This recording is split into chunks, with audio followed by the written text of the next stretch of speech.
Suatu tunas akan keluar dari tunggul Isai, dan taruk yang akan tumbuh dari pangkalnya akan berbuah. Roh Tuhan akan ada padanya, roh hikmat dan pengertian, roh nasihat dan keperkasaan, roh pengenalan dan takut akan Tuhan. Ya, kesenangannya ialah takut akan Tuhan. Ia tidak akan menghakimi dengan sekilas pandang saja, atau menjatuhkan keputusan menurut kata orang. Tetapi ia akan menghakimi orang-orang lemah dengan keadilan, dan akan menjatuhkan keputusan terhadap orang-orang yang tertindas di negeri dengan kejujuran. Ia akan menghajar bumi dengan perkataannya, seperti dengan tongkat, dan dengan nafas mulutnya, ia akan membunuh orang fasik. Ia tidak akan menyimpang dari kebenaran dan kesetiaan. Seperti ikat pinggang tetap terikat pada pinggang.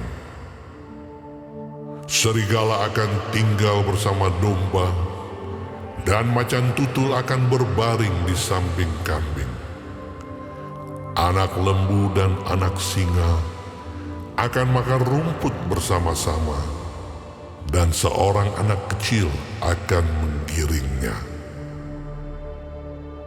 Lembu dan beruang akan sama-sama makan rumput, dan anaknya akan sama-sama berbaring, sedang singa akan makan jerami seperti lembu.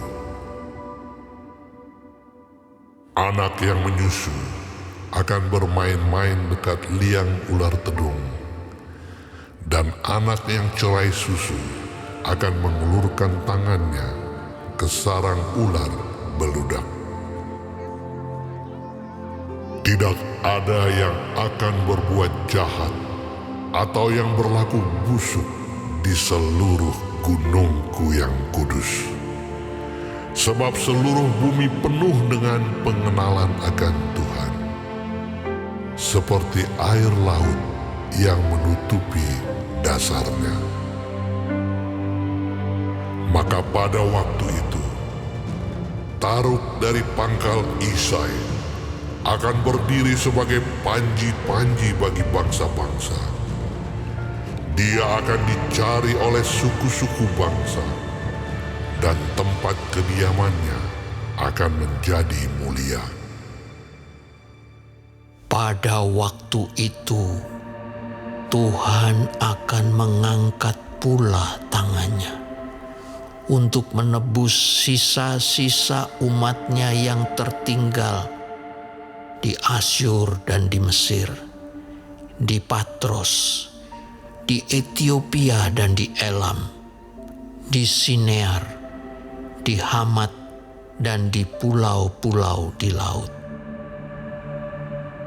Ia akan menaikkan suatu panji-panji bagi bangsa-bangsa, akan mengumpulkan orang-orang Israel yang terbuang, dan akan menghimpunkan orang-orang Yehuda yang terserak dari keempat penjuru bumi.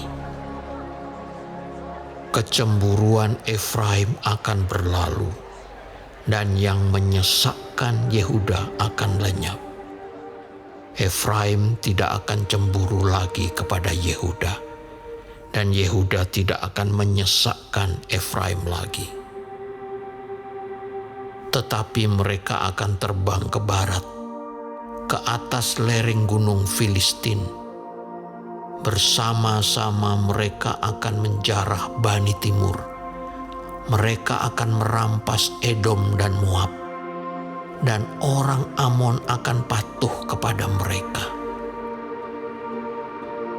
Tuhan akan mengeringkan Teluk Mesir dengan nafasnya yang menghanguskan, serta mengacungkan tangannya terhadap sungai Efrat dan memukulnya pecah menjadi 7 batang air, sehingga orang dapat melaluinya dengan berkasut. Maka akan ada jalan raya bagi sisa-sisa umatnya yang tertinggal di Asyur, seperti yang telah ada untuk Israel dahulu pada waktu mereka keluar dari tanah Mesir.